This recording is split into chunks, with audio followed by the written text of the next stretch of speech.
Hi, this is Graphically Alex coming at you with all things fat related. If that's something that interests you, please subscribe. I'd love to have you. Today we're going to go ahead and continue this video. Let's go.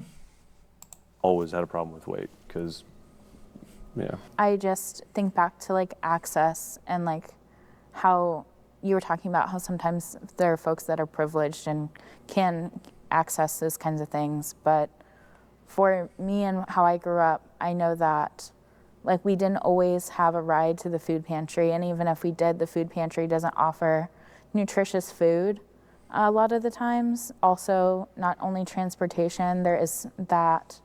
So it's always strange when people talk about like poverty and obesity being correlated in some way. I think it's just bizarre because you have to be able to afford excess calories, which I think a lot of people that fall for this kind of argument, I'm just going to say that, they haven't actually experienced poverty. They just say, oh yeah, that makes sense because poverty causes everything. No, poverty would cause starvation rather than being overweight. So that is not accurate whatsoever when it comes to this issue. Excess calories still cost more. If you're eating more than you needed that day, you're taking money away from the next day. You're taking food away from the next day if you're actually that poor. A lot of times when people say they're impoverished when it comes to this issue, they're actually just lower middle class and they're only feeling a pinch financially because they're spending so much on food. And when you are toxically ritualistic, you ignore the cost of the food because you just think, well, it's a necessity. I have to have it. So you just think of it that way and you just don't factor it in. So you'll basically delete an entire income or entire portion of your income when it comes to the food, and you just think about everything else and you ignore all of that. And you can spend a huge amount of money. And I think that that's why a lot of people do that too. Like why a lot of people fall for that. I mean, I could see if she were to say, because of my experience growing up, now whenever I can have food, I want it. That would make sense to me. I think getting out of poverty can be a huge trigger for a lot of people. It can be something where, okay, I have money now I just want to eat. You know, that is such a thing. So I could understand like having a period of food insecurity causing you to, or like triggering you to want to eat as much as possible once you have food security. But people never talk about it that way. It's always as if being poor in and of itself or being impoverished in and of itself is causing you to be hugely fat. And that's just not true. It's dishonest. And again, I told you guys, I have struggled with poverty a couple years, really 2023 and 2024, a little bit of 2022 as well. I would actually say, yeah, kind of in 2022. Really, those 3 years, I struggled quite a bit. 2022, I spent a lot of money on food still. It was hard. But that's like where you can barely make your ends meet. You know, it's like we almost got evicted in 2022. It was really bad. It was really, really tough. I was like underwater I guess I was in 2022 for sure. It was rough and I was still spending a lot on food and I struggled with working because I was so ill still in 2022. In 2023 and 2024, though, I was very broke those years, extremely poor. Like I said, I would even say, especially pretty much all of 2023 and then going into the first half of 2024, it was really hard. I was very, very, very poor. And some of what saved me was the actual deficit because it saved me so much money to be in the deficit. And there were times when people would say, like, maybe you should take a break or maybe you should do this, maybe you should do that. I couldn't take a break because I was too broke to afford to eat more. And so I had to just continue on. So it was actually the complete reverse financial incentive. The complete reverse financial incentive. I never had any kind of assistance. I never had food stamps or anything like that. I've heard some arguments about food stamps causing obesity or something like that.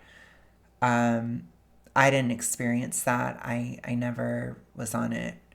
So I'm just looking at pure financial turmoil and even terror with the inflation in those years. It was terrifying. And the deficit actually saved me. I did do a deficit for part of 2022 as well. But especially it saved me in 23 and 24. In 24, I had a lot of expenses when it came to my car and stuff. So even though I was doing a little bit better, it didn't really change my lifestyle because I had to put money into my car, and there was just a lot of stuff I had to pay for, basically. So it ended up just being the same. And I could only do that because of the deficit, so I could only stay afloat because I was on a deficit. So whenever, especially when I hear that argument, I'm always like, you guys are really dumb. It's not real at all. And if we are talking about something like food stamps, it's still, we're seeing a little bit of insecurity with that. I don't want to get political on this channel at all, but it would be prudent to store up food with those and be responsible and wise, not wasteful and dumb, not idiotic. I mean, let's be real. It is idiotic to be overeating if you are in a position where you're on them, or where you're on food stamps, or if you're in a position where you are impoverished, period. There is nothing dumber than overeating, honestly. It's financial suicide. I shouldn't even say that word probably because of YouTube, but I'm going to be real. Even if you are middle class, it is self-destruction financially to overeat. Period. No excuses. You can make yourself impoverished. If you spend too much, you can end up in debt, and you can cause a lot of problems if you're buying tons and tons of food. It is one of the most wasteful things you can possibly do to overeat. That money that you spend, once you eat, it is gone. Period. There's no sense of investment. You're not buying maybe pricier food or supplements or anything for your health. You're buying crap, wasteful trash. And it's just, you can make yourself sick so you can't work as well, then that will make you impoverished. And any excess money you have can go to that. You can't save, you can't plan for anything. If an expense comes up, you have nothing because you overspent on food. I mean, let's really talk about it if you want to talk about it. It's not an excuse to be super morbidly obese. It just is not an excuse, period.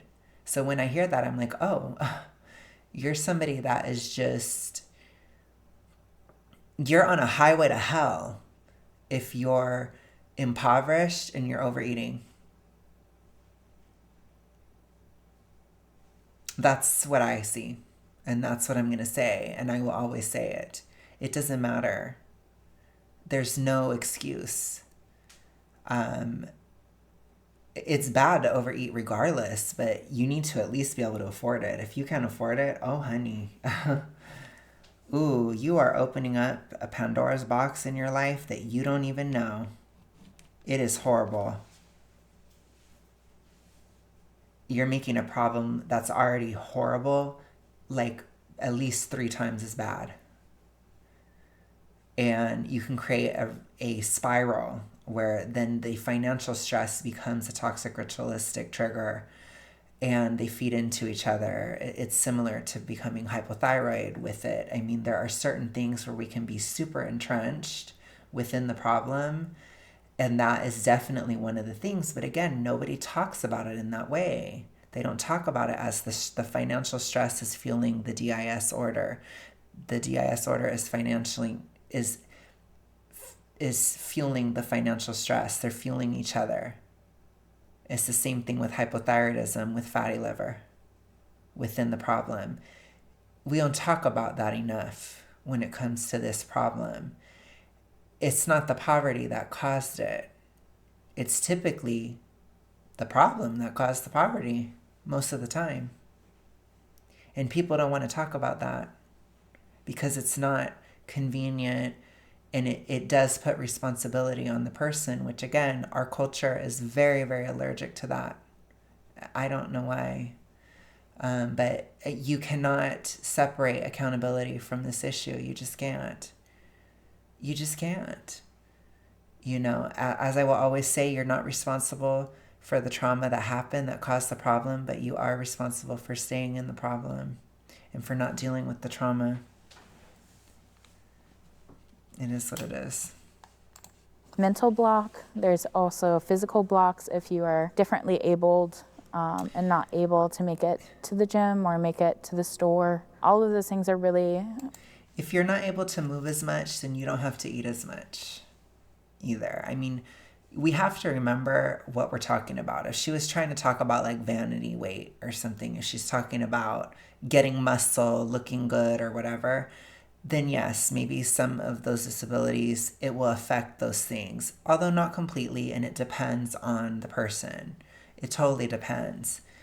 But I could understand if somebody's like, I have trouble breathing. I don't think I can lift weights. I get it. But that's still no excuse to be super morbidly obese. I mean, it would be even worse. Pretty much every condition will get worse if you are super morbidly obese. Pretty much all chronic illness will get worse if you're super morbidly obese. I mean, you'd have to really look for one that it's somehow improved or not even affected. I mean, it's not an excuse. If you're ill or if there's a problem, you need to be even stricter. The people that can handle being really big are people that are young and otherwise healthy. You get post 25, you go off a cliff. Post 30, another cliff.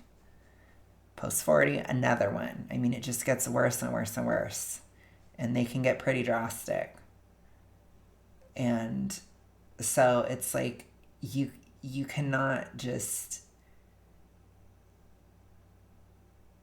I mean, what if the obesity is causing the problem that you have? So then again, you're going to use the problem to fuel the obesity, you see, to fuel the toxic ritualistic. You have to get out of these entrenchments within the problem. If you have this problem, you have to get out of these cycles and entrenchments. There's a lot of them. And if you have so many of them, this is why it can be really hard. Like, I've struggled with the ability to work. For example, I have been so big that I struggled to work due to my hypothyroidism being so extreme. I couldn't get up in the morning. I could only work a few hours. So I had to have an extremely flexible job. And that extremely flexible job didn't pay as much and blah, blah. And it creates all these different factors. It can be very complicated. And it's not really an excuse, like, because you have to literally close your eyes and act like being so huge is not affecting anything else. I mean, it is stupid. And I will even say it is flat out delusional to the point of there may be something deeply psychologically wrong with you to the point where you cannot grasp reality. If you cannot see that being that size is affecting every single aspect of your life, from any disability you have, to your finances, to your ability to have relationships with other people, to your ability to, I mean, literally anything. And don't even get me started on dreams and aspirations. Say goodbye to that. I mean, really consider this. I just don't... When we say fat acceptance, what are we accepting? look at all these things that you're accepting. There's a lot to it.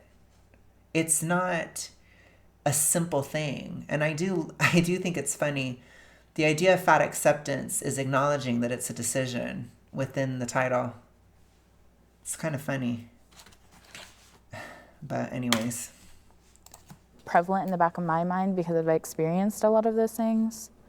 And so I think it's really important for me at least to remember where I come from, and then also the privilege I have today to make more choices than I ever could.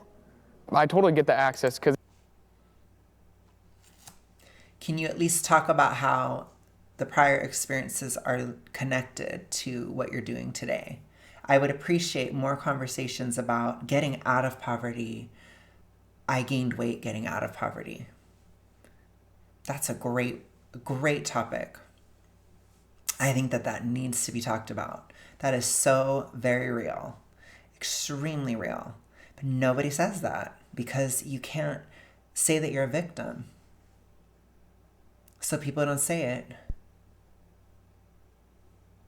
We need to talk about the reverse incentives of getting better in life, leveling up in life. I leveled up in life, so I had to toxically, ritualistically try to destroy it because I can't handle that change. Well, that's, again, it's not a victim narrative, so it's not popular. So people don't talk about it, but I think that needs to be talked about. That is a huge thing. I can't let go of these horrible things that happened in my past, so therefore I gained weight. That's a real topic. That's something that people really actually struggle with.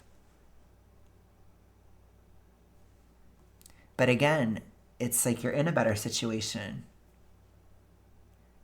Typically, obesity occurs in supermorbid obesity within the toxic ritualistic framework. It occurs within a place of security. That's why it's seen as a coping mechanism. If it was a caustic experience, or if it was something that happened only when bad things were happening, then you wouldn't view it as a coping mechanism. So it actually starts from a place of security. So it's, I have a horrible job, and when I get out of work and I'm resting, that's when I can hinge. Or I was in a horrible relationship with somebody, and it was only after it was over, where I was finally at peace, that I could then hinge. Because typically when you're in chaos, you don't have time. You don't have time. Remember, it is an issue of rumination. So oftentimes you're ruminating about bad things and you're not dealing with them. You just ruminate, and then you hinge to no longer ruminate rather than fixing the problem. That's why it's called a toxic coping mechanism.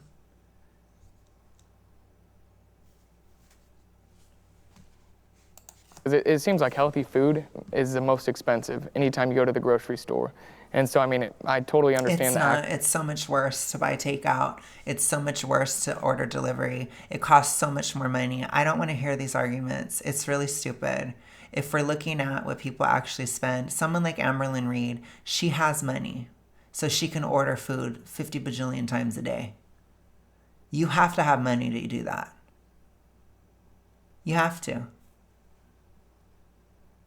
I had some of the worst times on my final year of Hinge in 2020, and it's because I had money. That was the most money I ever made in my life, was that year. It wasn't that much, but it was enough where I could order food.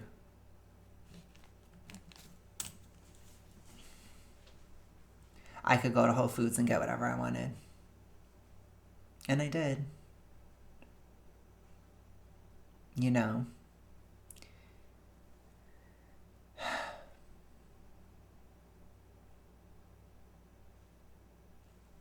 I mean, we need to stop. This just needs to stop. Because I don't care if you're having fast food or if you're having vegetables or whatever. Calorie for calorie, it's cheaper to eat less calories, period. And if you're lying, like if you're saying anything otherwise, you're a liar. Even if you have one candy bar That candy bar has a lot of calories in it. You split it up, it'll last a lot longer. Oh, well, it's designed to be addictive. I eat so much of it. You have the money to eat all of it. I don't want to hear it. You have the money to do it. If you're living off of quarters you find or that people donate to you, you don't have that money to eat the whole candy bar that day. Or you're going to starve the next day. You're not going to have anything the next day. So no, it always costs more to eat more. It just does. I'm so sick of this. I just can't. I just can't. To the point where I didn't even consider taking a longer break last year because I didn't have the money. Because I needed the money to go to other things. I don't want to hear this. I just don't. And you bet your ass, I have not had takeout at all in forever. It is such a waste of money. And some of these financial habits, I might not ever stop because when you finally get off that train and you live independent of these things, you realize it was never really worth it. You know, you start to respect yourself. You respect the effort you put in to make the money that you have. You don't want to waste it on that shit. I don't ever want to waste it on something like that. I just don't. I've had fast food a couple times. I think I had In-N-Out like twice this year or something. And it's like, it was fun, it was nice, it was whatever. But I had the money to get it. Especially in July, I did. But it's like, fast food being something rare, it's a lot more affordable than daily. And I think we need to stop. We just need to stop. Like, stop the bullshit. Stop the lies. Stop the excuses. I'm done. I'm done with this narrative. It's stupid. Access point. I just want to go back. I mentioned before I wrestled my whole life. I was not a healthy eater. I mean, try telling a 13-year-old he can't have, a cookie tonight or anything like that. And so, I mean, when I was going to high school. When you're 13, your metabolism is a lot different than when you're older. You're literally still growing. Too, for lunch, I was eating an Uncrustable, and I'd always get like a chocolate chip cookie. And so, I mean, it's possible. Like I said before, as long as, you're not, you're burning more calories than you consume, you're going to lose weight. So at the end of the day, I always think it's a choice. And it's not even like going to the gym. I mean, if you consume a lot of calories during the day and you're like, man, I'm stuffed, I need to go burn a couple calories, you could just go for a walk. I mean, go outside, go for a run. That's true. Speaking truth. Run, and you would lose weight. And so, I mean, I'm still on the side where I believe it's a choice. Again, barring medical conditions, every nutritionist I've ever spoken with has always said it really is as simple as how it's being put. I don't say that to cast the negativity, but more so to just spread like, hey, it is possible. Yeah, and that's good. And I think general people should say it is possible. Like, I think we need to stop giving any credit. I told you guys, 0 credit. It always costs less to eat less. It just does. So we need to stop. Just stop. Just don't. Just don't. Just don't even go down that path. Period. When it comes to calories in, calories out, that's true. Now, if we're talking about specific health conditions, if we're talking about things that we need to work on and blah, blah, blah, and you're getting more individualized, then you can reach that. But some basic guidelines are, find out if you have fatty liver. Tell the person, maybe you should look into that. If you have that, then you really need to do a deficit because that's one of the only ways to get rid of it. You have to burn the fat in the liver. People don't want to hear it, but it doesn't matter. People need to hear these things. And you can't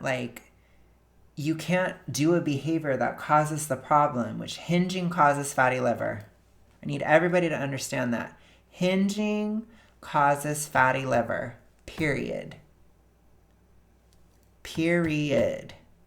So you can't develop a health condition due to what you are doing, which hinging is a very specific behavior that will result in fatty liver, especially due to a rushed increase of calories very fast in a short amount of time. That will cause a fatty liver. Period.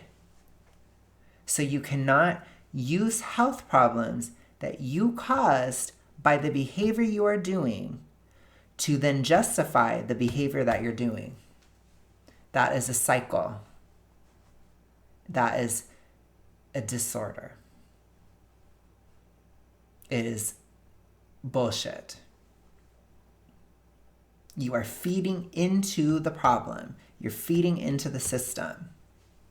And you're making a choice to feed into that system. Period.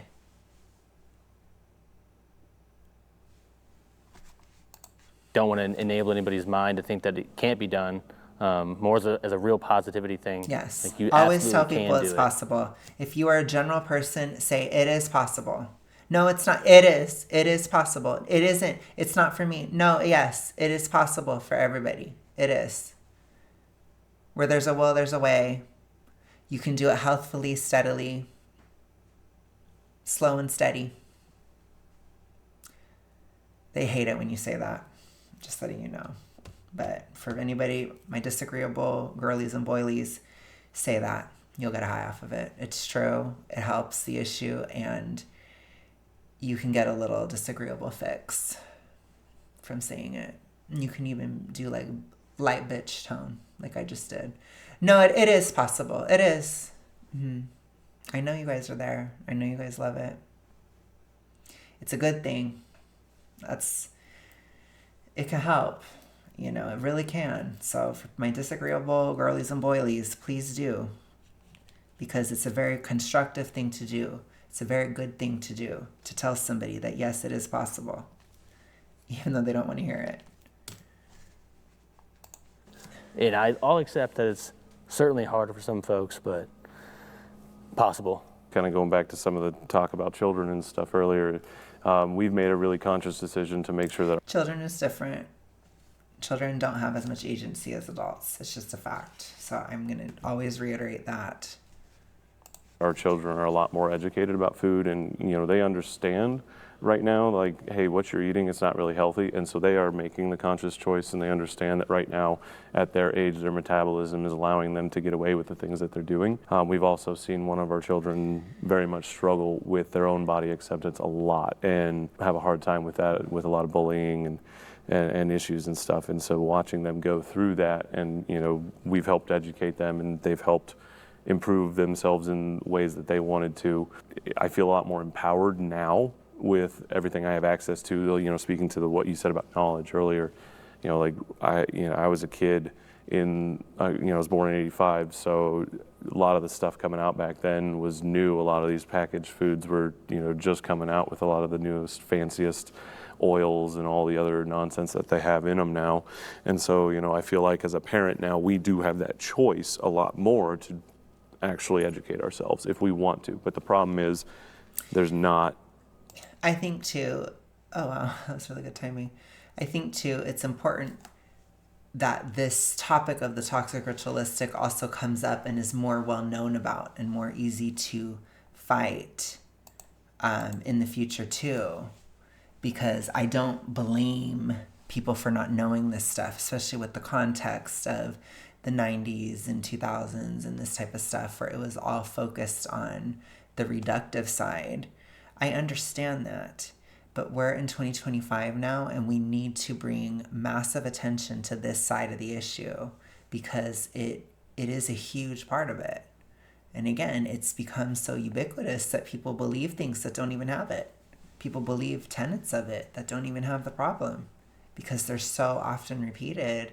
They're so often unchallenged, and it has to change, because I do agree there are definitely some issues with processed foods. I mean, you guys hear me talk about it all the time in terms of seed oil consumption, for example, But when we look at the mental effects or the mental aspect, the deception, the lies, even if you have the most perfect food, you're still going to mess it up. You're going to play with it. You're going to be like, okay, I'm going to eat these foods. I'm going to be totally pure, but now I'm going to rebel against it and I'm going to do it. You're going to do this in your brain because no matter what you do, it will not work if you have a toxic ritualistic foundation for what you're doing. It will not work, whether it's Ozempic, whether it's surgery, whether it's, seed oil free, whether it's anything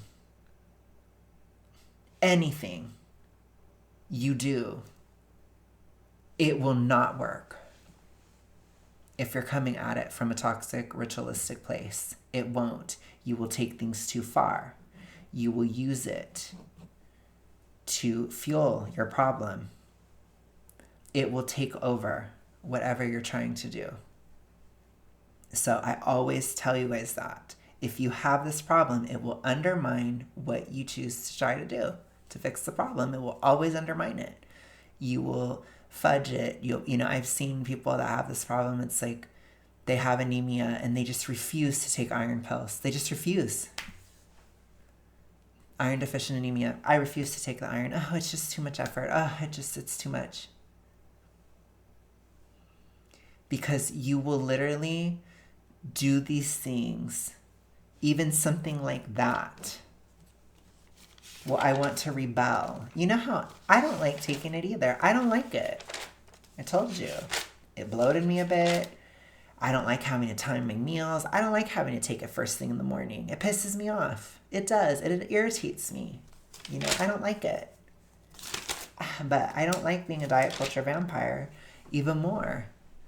And it's like, so I'm gonna take the pill every morning because I care about myself. I care about my body. I'm starting to get spoon nails and they're finally growing away, like they're almost done. But the beginnings of it were starting. I don't want to have that. That's a sign I'm not taking care of myself properly. I don't want to have that. And they're going away, which is great. But it's like, you need to take care of yourself. But if you're toxically ritualistic, you will not. You will always resist. The goalposts will shift. Things will change. Everything suddenly becomes impossible. It suddenly becomes impossible out of nowhere. Anything will happen, or you'll just remember the past, and now you can't do it. Or even better, like we've seen in fat acceptance, something will happen to someone else that isn't even you. What an impossible standard. So not only does your life have to be completely perfect for you to take care of yourself, but so does every other person's life, where you have no control over it in order for you to take care of yourself. And this logic is just, it's unquestioned. I know. And we saw so much of that on the Fab Fatties. Well, this happened to Lizzo, and it made me cry, and da-da-da.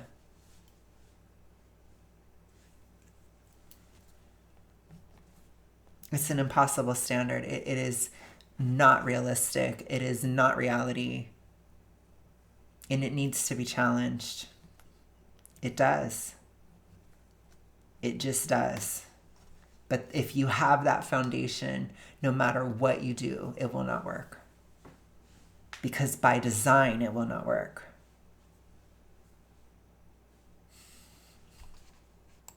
A good way to determine if the data is actually factual nowadays. You can go out there and find absolutely contradictory sources from fully highly credentialed, PhD level, completely contradicting in the nutrition space. And so it's really difficult to put the onus on people, again, when you have a system that is designed to confuse and designed to try and keep people addicted at the end of the day. It's like so many of our other vice systems, food has become another vice system in our country. So as someone I just graduated in 23 of high school, and as someone who's worked in elementary schools, I see how obesity has overtaken the system. When I was in elementary school, we did not have snack time. They have snack time. Multiple times a day, they get to bring their own snacks. And so I see the way that these kids treat each other, and I see the way that they look at food. Being in school too, it's such a structured system. And so when you get the ability to take a break, you overindulge. And so that's just the way our system in America, in the United States, is set up and how it's been set up since the schools were established. And I find it hard to say that we have free will to be skinny or be fat because... Okay. This is where we're getting into, we have real criticisms of the country that can be made. I can agree with some of these. I can disagree with some of these. You as well. There is a lot to criticize about our country. There just is. And that's okay. But it is a different topic than if we can be skinny or fat. It is a different topic. And this is a way of, again, jumping in front of a car to avoid giving accountability to a fat person. And it's a way to also simply blur the issue and make it foggier than it needs to be. There are plenty of kids that go to school that do not become obese. Again, I have my issues with the school system myself. I'm not a huge fan. I'll put it to you that way. I'm just not. But that's definitely outside of the scope of this video, and I do not have any answers. I'll put it to you that way. I don't. So don't come to me for that. I have no clue. All I'm saying is it's definitely a cultural and societal conversation that needs to be had the way that it's done. It's not working, in my opinion. But regardless, that has nothing to do with this issue. It is an issue. There are many issues. But if we're talking about the choice to stay fat or to become thin, I'll use the word thin. I think it's better. Thin meaning average. It is a choice, regardless of if the school system is not great. It's still a choice. It is a choice, regardless of if there are exploitative qualities in the food quality. It's still a choice. You do not have to have those foods. Or you can have the foods within limits, or you can do whatever you need to do. And you can still be thin. So it's still tangential. It's still around the issue. Like I said, when we're talking about something like poverty, you can connect it, because what about the psychological effect of getting out of it? Oh, yeah, that's very real.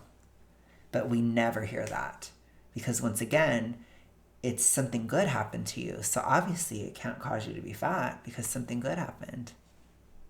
So we can't use that. But I think squandered opportunities is a great topic within the issue of obesity and the toxic ritualistic. It's very common to squander opportunities.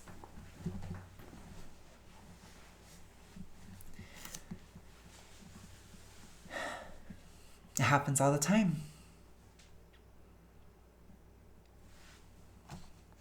Because a lot of parents don't know how to parent their children due to the lack of knowledge, and they choose to shut them up with food.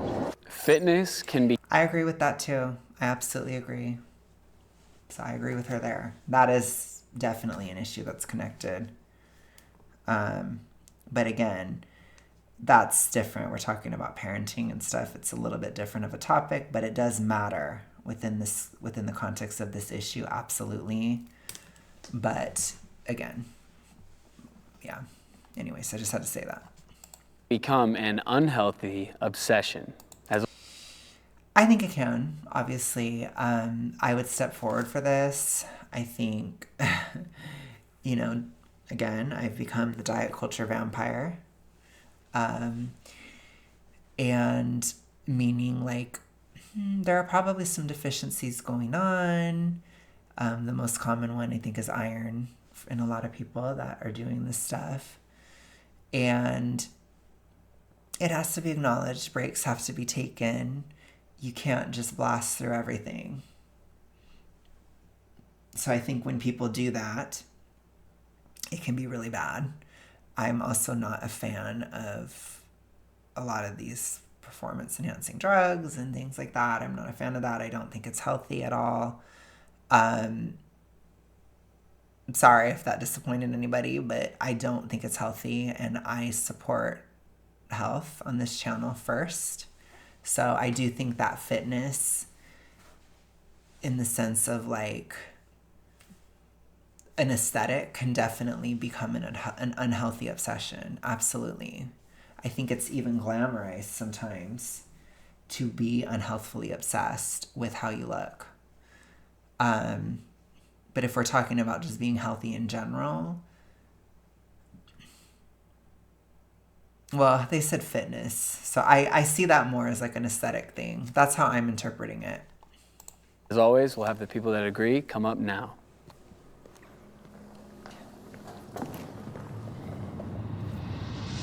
I know for me, my personal experience, I have struggled with an eating disorder before, and when I was struggling with that, I know that I was eating, we were just talking about like calories in, calories out.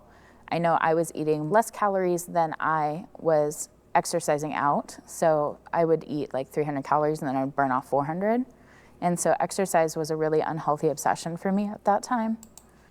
Yeah, and that's definitely not, that is not a sustainable thing. It's not serious. It's delusional. That's the best way I can say. And it's designed to fail. So I don't know if this person is actually out of the problem, because then, well, I can use that experience to not lose. So you create the problem and then you use the problem you created to then say, well, see, I can't do it because I did this. It's by design. And even if it's a subconscious thing, you have to remember the DIS order, it kind of runs on a subconscious level. It's not something that you necessarily consciously choose all the time, but you are still consciously choosing to reinforce and to stay in it. So especially once you become aware, I understand there is a delusional aspect of the problem, which is why I do my best to make it very obvious on this channel, especially for people who do want to stop, so that you can recognize what you're doing and then stop. I had a very honest question on a video today where somebody said, like, I try to stop and I have all of these anxieties and feelings and all these things. What do I do? And I told them, I said, you take it one at a time, because people can have many reasons for why they're doing it. And what you do is you strip them away one by one. And that's why you attack this thing as fast as you can, because it does require time. And you don't want to be so unhealthy that you don't have time, because it is tricky, especially if there's a lot of layers to it. There's a lot of reasons. Some of my reasons are going to be different for everybody. Some of my reasons was there was a lot of anxiety around my sexuality. That was a huge toxic ritualistic reinforcement mechanism. Some of it had to do a lot with introversion anxiety as well. So being very shy, that was a huge part of it too. These things don't cause the problem, but they can be, for me, they were used to serve it. They were used to fuel it. So when you have these kinds of things, well, you have to deal with it. So I had to get over the issue I had with my sexuality, or I had to get over it. I had to move past that. And then I had to get over being introverted, which sounds funny, but it was tough. I think for a lot of people, it can be tough. Especially for my generation, it was seen as like the worst thing in the world to be. And I also had to get over my social anxiety, or I had to just get used to like speaking up more, or start like saying things, or, talking to somebody, or not being afraid to go to the DMV or something like that. You know what I mean? It's like, and talk to the people at the counter, like to be able to work, to be able to socialize, or to deal with customers and stuff at work. It was hard. It was terrifying. But I just had to do it. And then you get used to it. Okay, well, those are two massive triggers that are now gone. You see, it can take a while. But I don't know what yours are. That's why it is hard to treat as well, because everybody will have different reasons, different things. But you have to take each one and you fight it and you get over it. And then that's less of a drive, less of a drive, less of a drive. For some of you, it will be boredom. Boredom can be a huge trigger. You know, it's huge. I think it's one of the most common ones. And it can be hard. Sometimes you're like, well, I don't know what to do. There's nothing to do where I live. There's nothing to do. I don't have a stimulating life. I don't know what to do. It's tricky, but you face it. You face it, you deal with it, you find a way to get out of the boredom. You know, a constructive way, ideally, of course, but you have to find a way. And so you deal with it step by step by step. And with each trigger that you get rid of or that you deal with, because what we do with the problem is, again, we ruminate about problems. We do not solve them. So when you don't solve them, they pile up. Then you can have an issue where you have tons of problems that have not been dealt with. So then you have to deal with each problem, and you do it one by one. And that is difficult because we think so black and white in the problem, and we're just like, oh, I just want to solve everything at once. You're not going to be able to. You're going to have to take one by one. And as you do it, as you solve each problem, you get more confident that you can solve them. And then you solve even more. And then with each one that you solve, you have less of a toxic ritualistic drive. And you get to the point where you can finally white knuckle it fully and completely stop using willpower. It does take it. People don't want to hear that. But don't think of the willpower in terms of downsizing. Think of it in terms of not doing the behaviors, because it can be tempting. And you say no, and you white knuckle it, and you don't do it. But you have to get rid of the triggers to the point where you can actually do that. Because if it's too powerful, if there's too many issues, you won't be able to do it. So you take it piece by piece, and then once you're finally done with that, then you can leap out of it and you never go back. And you fight it the whole way. You do the best you can because it's so destructive. So you do your best not to overly reduce. You do your best not to stare in the mirror. You do your best not to hinge. You do your best to not do those things. And it's not just looking at the mirror. I mean, like, body hatred. You do your best. Those three things the whole way through, and you deal with each trigger, and you do your absolute best, and you will reach a point where you can just stop. You will. But it's tough. But that's basically what it takes to get out. And some of us, we have a lot of reasons. Some of us, we have less. And if you have less, it'll be faster. If it's not as severe, if you're not as into it, it'll be faster. If you're really deep in it, it can take a long time. I always tell you guys it took me 6 years. It did. Because I was dealing with those triggers in the years prior to 2020. I had so much. I think the introverted thing was so hard. I think that was,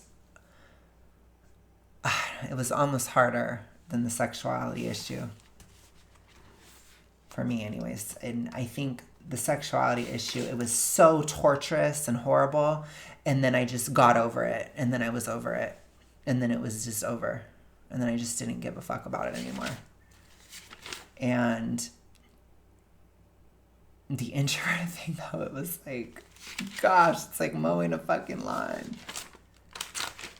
I still have to work at it. I still have to, because I was getting that way. That was one of the reasons why I have to get out of the deficit, you know, or I have to start climbing out, because I was getting too much as a student. I was like, no. So that one's tough. But honey, introversion is genetic. So it was the perfect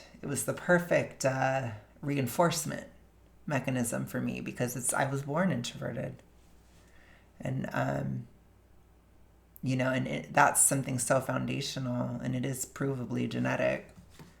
The other stuff, I don't know. I'm not here for a debate about it. I do think it's innate, for the record. Gosh, I'm really getting off topic here. But I do think you are innately gay. I mean, I think it's crazy that I have to even say that. But anyways, you guys, I'm going to go now. We're done. I'm going too deep. I'll talk to you guys later. Bye.